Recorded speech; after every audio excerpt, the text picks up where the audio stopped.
One night the sect leader of the Spirit Blade sect, named Lamoto, saw something on his sword. Based on his calculation, there were only 3 to 5 years of peace left, and then the age of Mappo would happen.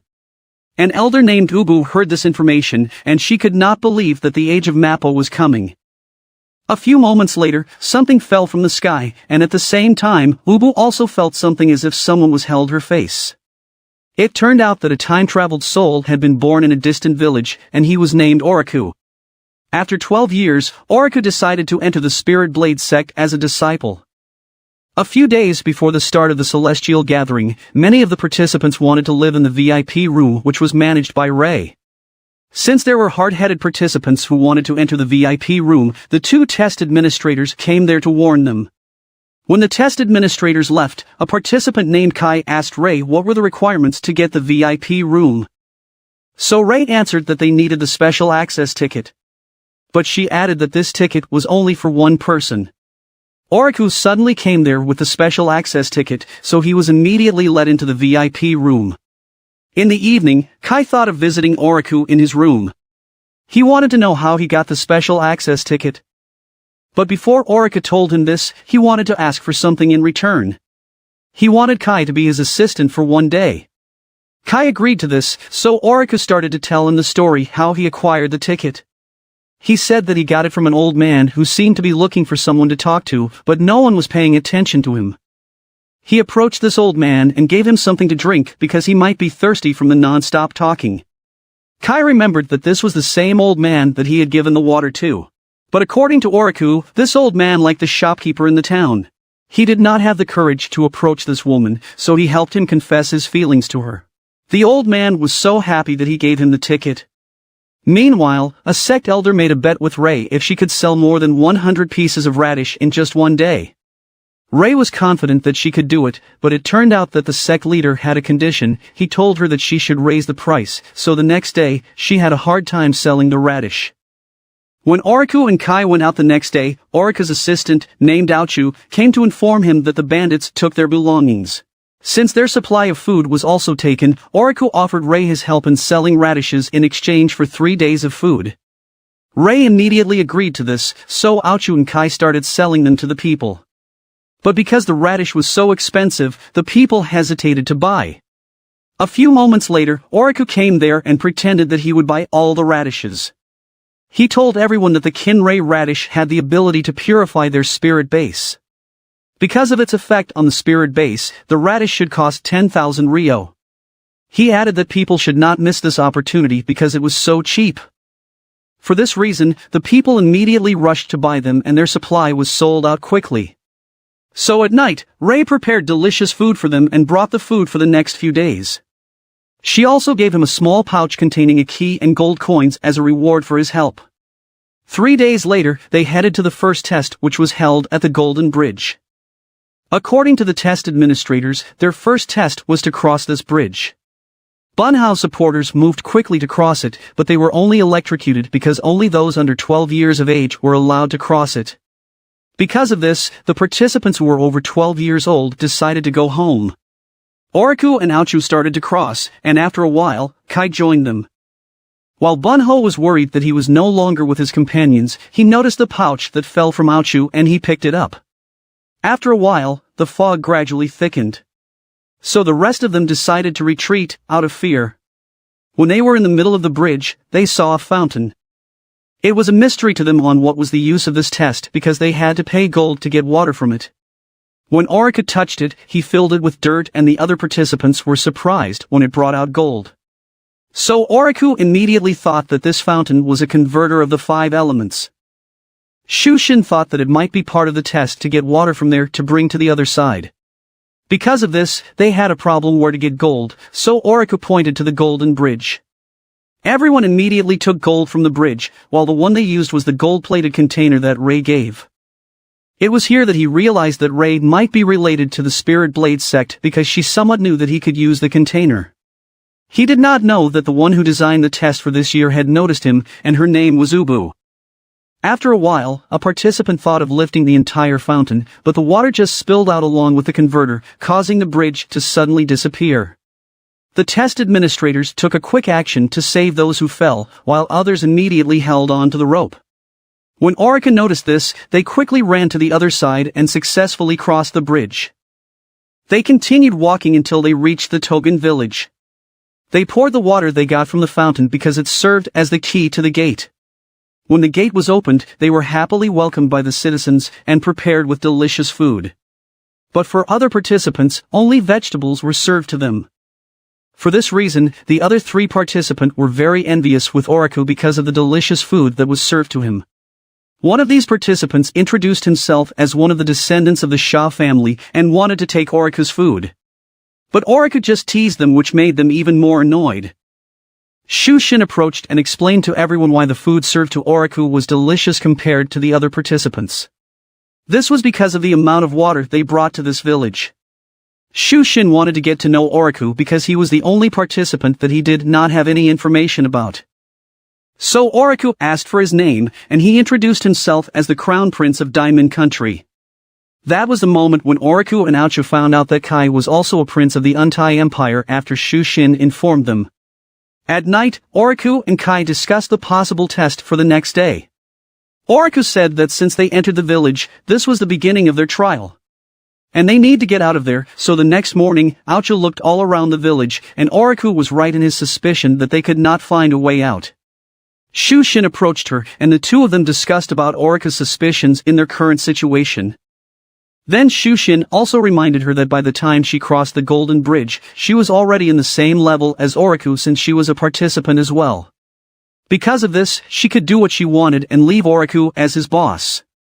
On the other hand, Oriku and Kai were also investigating throughout the village. And based on what they found out, they would need to gain the hearts of the people living there so they could get out. In addition, they would also need to work or help the citizens because this was the only way for them to have something to eat. The next day, Bunho asked for their help because he was reprimanded by the mayor's wife after she lost a fight with Aunt Ryu, who took him in. Oriku was already expecting this, and their mission was to resolve the fight between Aunt Ryu and the mayor's wife. While the other participants were struggling to help the citizens, Kai was trying to solve the problem with the help of Oriku. After 2 days, Kai had solved the problem. Because of this, he was given a clearance to leave the village.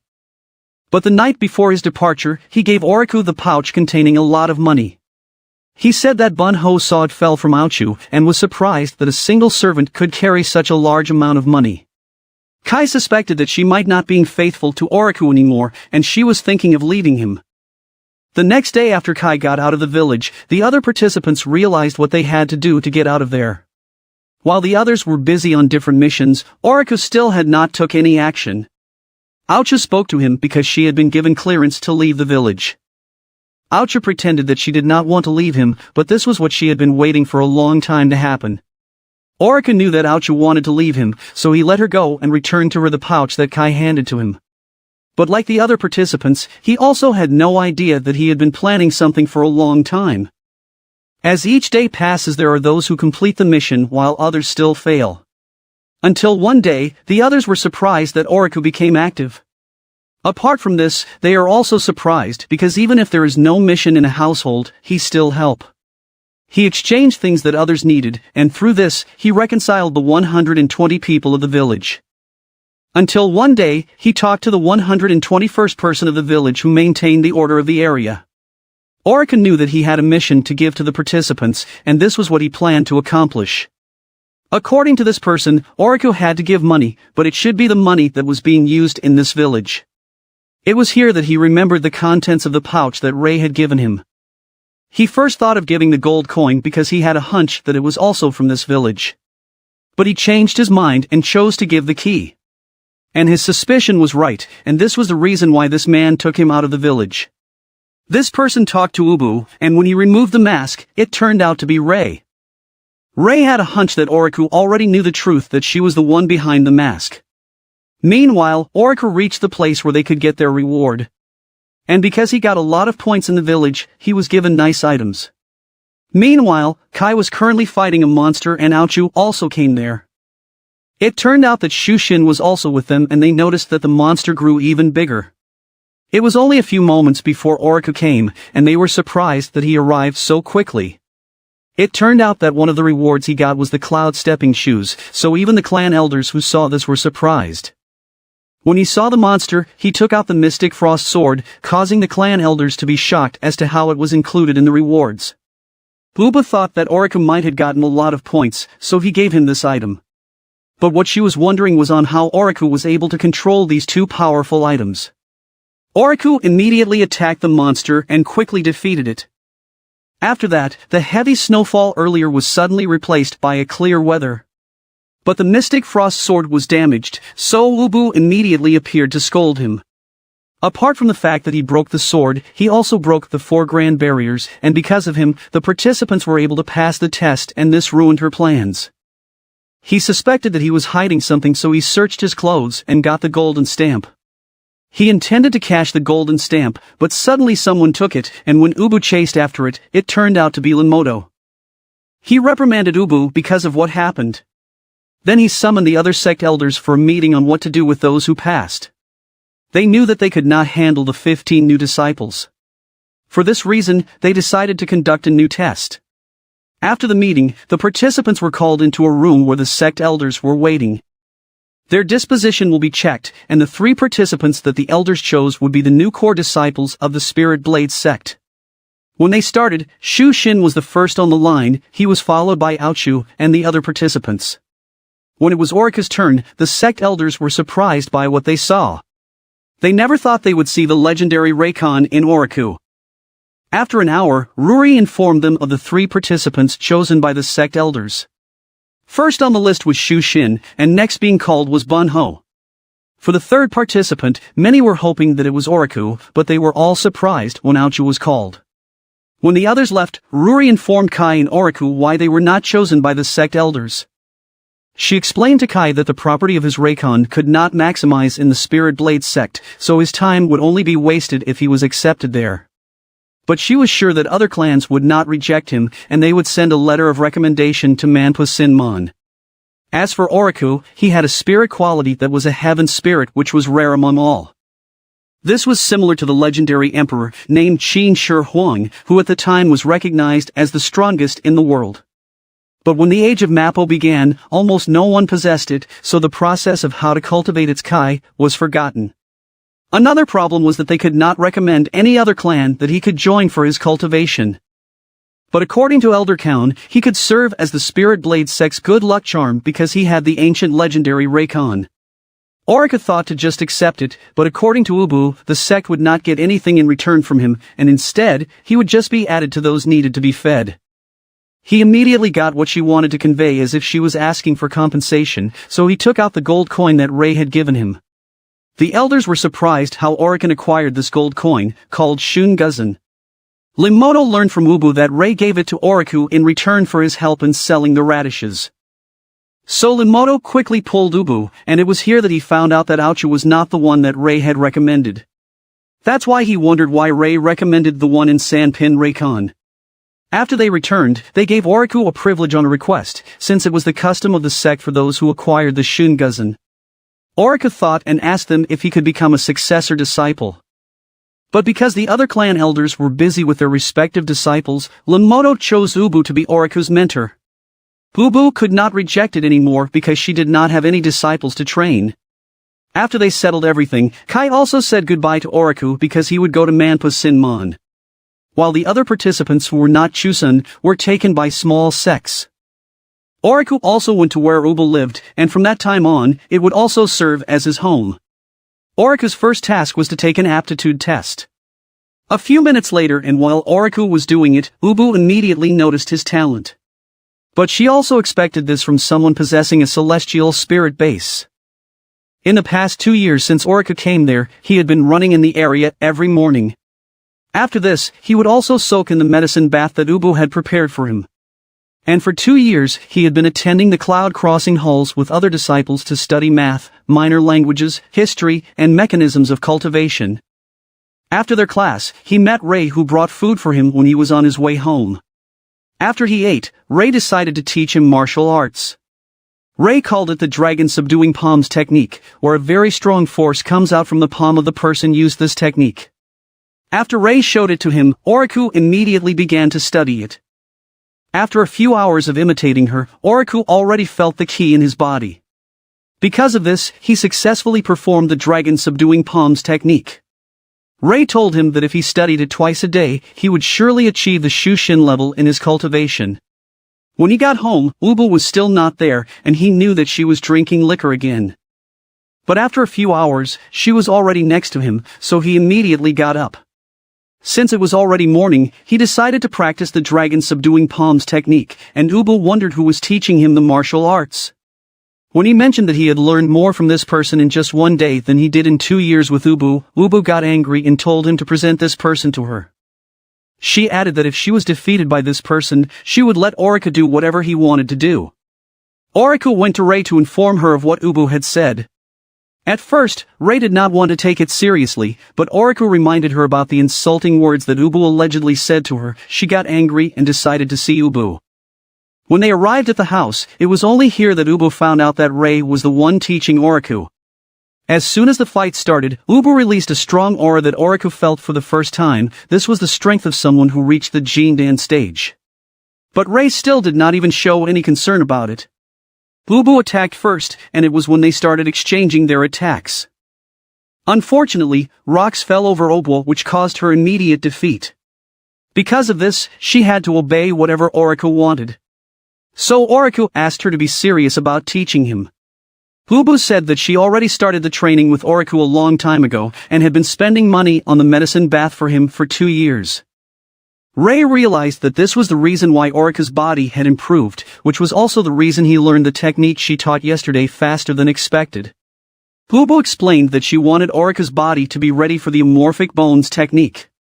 Since she could now see the effect of the medicine bath, she decided to start training Oriku in the amorphic bones technique. But before they started the actual training, she explained first what this technique was. She added that among the 9 regions, her amorphic technique was the only technique that would surely work on Oriku's spirit base. Since the progress of his cultivation was like trial and error, this amorphic technique would serve as his main source of direction and momentum. That was the moment when Oriku realized why Lamoto chose Ubu to be his mentor. When their training started, Oriku experienced the extreme pain that the technique was causing to his body. But after 3 days, he was able to complete the first stage of amorphic bones. He continued his training and his studies at the same time.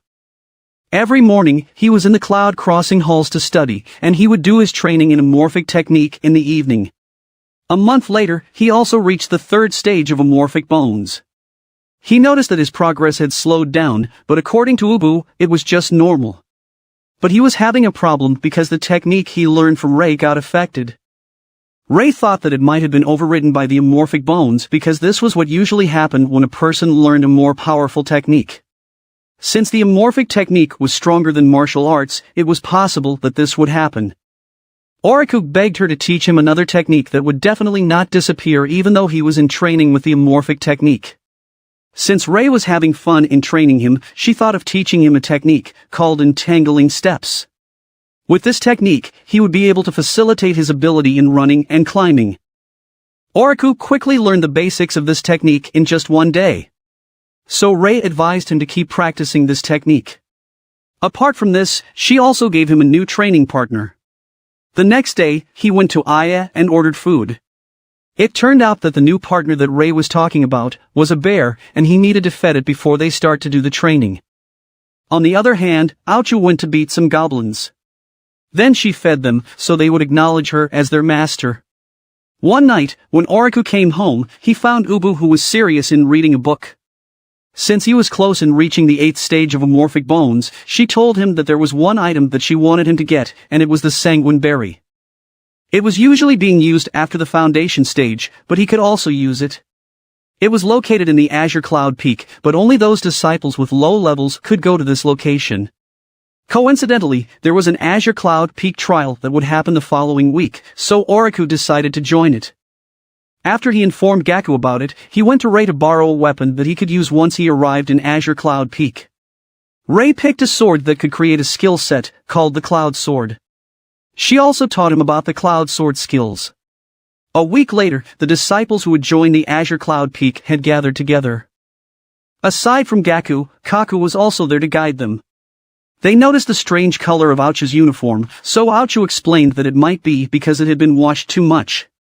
But she did it on purpose to make her stand out because she was jealous of Oriku's uniform. When Oriku came, they entered the Azure Cloud Peak. They had no idea that Aochu made the goblins go with her. When they reached the Azure Cloud Peak, the goblins quickly ran away to hide. They had to cross the Full Moon Valley to the Azure Dragon Gorge within 3 days. After several hours of running, Gakken noticed that the rest of them were panting. But he was surprised that Oriku was able to keep up with him. By noon, Gakken decided that they should rest and eat first. He told them that they could eat a lot of fruit in that place. When Bunho saw what looked like red berries, he immediately ate them, but those turned out to be a red bramble. Oriku quickly got some fruits that they could eat, and he shared it to his companions. Aochu took a lot of fruits, and Oriku was surprised that she could already eat so much. But the fruits she took were for the goblins. A few moments after they ate, they felt someone coming. Oriku drew his sword to try to fight it. But it was just a Bujetsuku with a level of 1.4, so Oriku just played with it. When Aochu saw the goblin's signal, she thought about what she was going to do. As soon as the others noticed the goblins, she immediately took action to make herself look like a hero. But she was surprised when a big monster suddenly appeared in front of her. Gaku quickly pushed her away and instructed Kaku to protect the other disciples while he would try to stop the monsters. But they were stopped when a Tubojetsuga blocked them. Oriku approached and pissed it off, so it got angry and attacked. Kaku quickly created a barrier to protect them all because he knew that the creature was very strong. But he was surprised to see Oriku, who was still standing in front of the monster as if he was not affected by its strength. After a few moments, Oriku started beating the creature, while the others were dumbfounded. As Gaku was approached them, Oriku ordered the Tubojetsuga to attack those who were chasing Gaku. After what happened, Oriku was amazed as the monsters could not do anything to him. Gaku decided to cancel the trial and call in elders. When Kaku was about to do this, Oriku stopped her because he was planning to send Ubu there. Ubu gave them things that they could use on their way to Chisuhu, while he and Oriku would be left behind to deal with the other monsters and investigate, so that they would not be an obstacle in the next trials. Gaku believed her, but they had no idea that this was just Ubu's way to get medicinal plants in the area. After they gathered medicinal plants, Ubu sent a letter to the clan leader and apologized for what she had done. She also decided that she would leave and go far away to pay for her sin. Elder Ryukin was ashamed of Elder Shurchi because Azure Cloud Peak was entrusted to him. When they called Elder Shurchi, he said that what Ubu had done was not a problem. Ubu left to Oriku the books that he would need for the next step in his training of the amorphic bones technique. One day, while he was soaking in the medicine bath, he was visited by Gaku and the others. They wanted to thank him for what he did during the trial. When they left, he was surprised that Bunho was still there. Bunho begged Oriku to teach him the sword techniques. It was not a problem for him as long as Bunho could keep whatever he would teach him as a secret. While they were on training, he immediately saw what was missing in Bunho. Because of this, he made a way to make him use the Raikenha's swordplay. He insulted him and talked bad about Bunho's father, so in his anger, he accidentally used the dark steel sword skill. Because of this, he was also happy that he was able to try what was called the music incasta. He read about it in the book left by Ubu, and knew that the attacks that he would receive from Bunho were perfect for it. Because of this, he just continued what he was doing to Bunho, and when they finished, Bunho had reached 20 dark steel sword skill sets. He felt the effect on his body, and thought that this might be the proof that he had reached the 8th stage of amorphic bones. In the evening, he went to Rei to ask her for help in the inner observance. So with her help, he was able to do the inner observance, which was why he could also see the paths inside his body.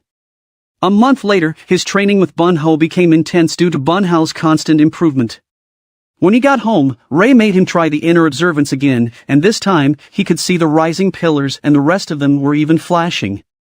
According to Rei, these pillars were his bones and the flashing ones were the progress of his cultivation.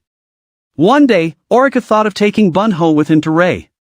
But Rei's restaurant was closed that day, so they hung out in the VIP room. Oriku told them of his plan to return to the Azure Cloud Peak once again as a challenge mode, and he wanted them to join him.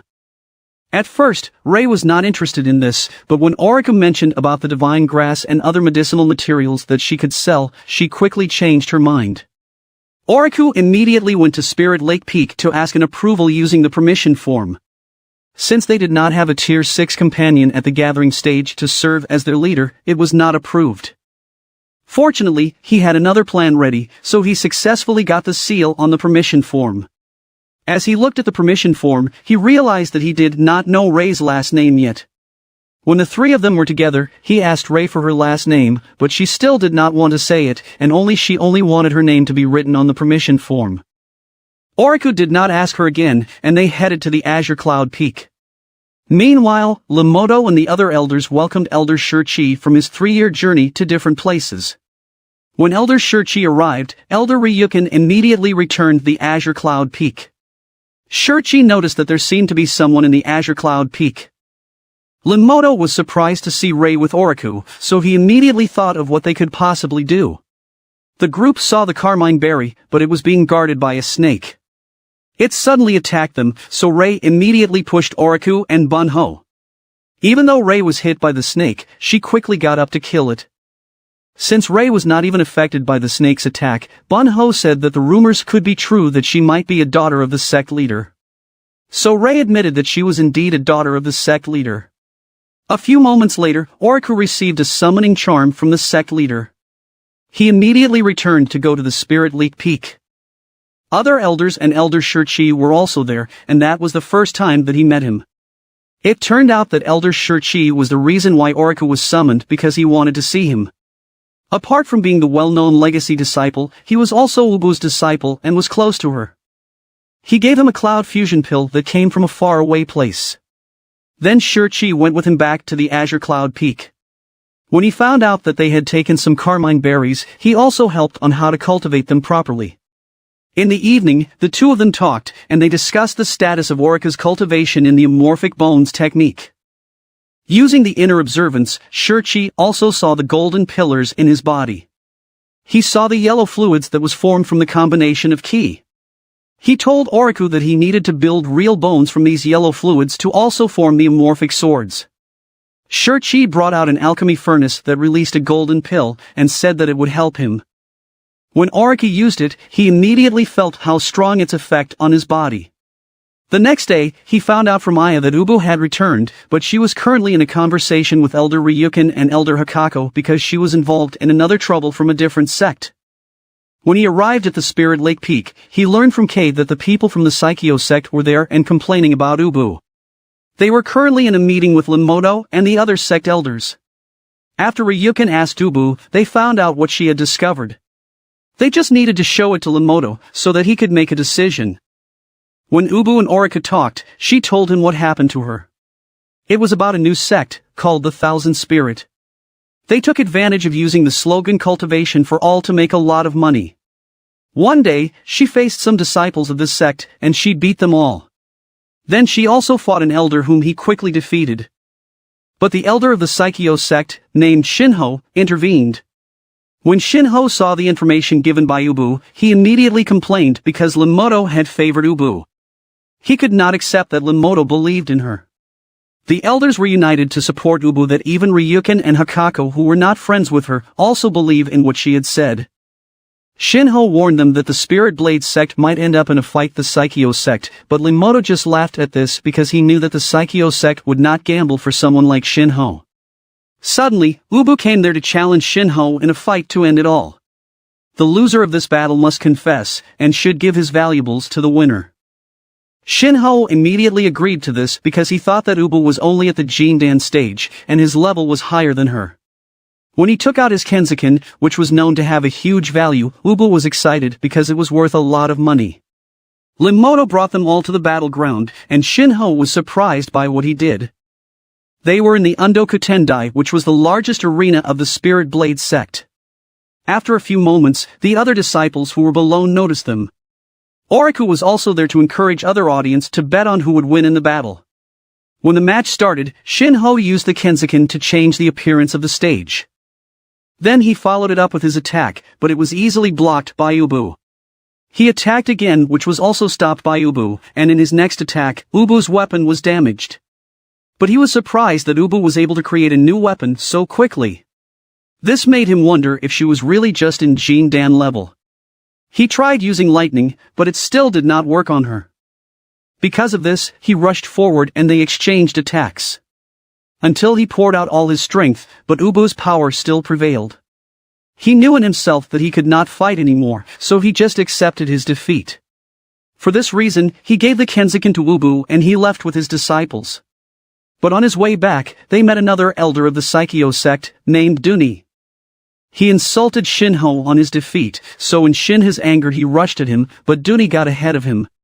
He could not fight back anymore, so he was turned into a donkey. Duoni sent Shinhu's 2 disciples back to the Saikyo sect, while he stayed behind to investigate.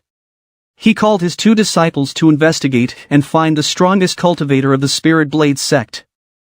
Then he sent a letter to Limoto with a bag. When Limoto looked at it, he was surprised by its content. While Duoni's disciples were investigating, they saw Oriku. Based on what Oriku was wearing, they knew that he was a successor disciple, so they decided to follow him.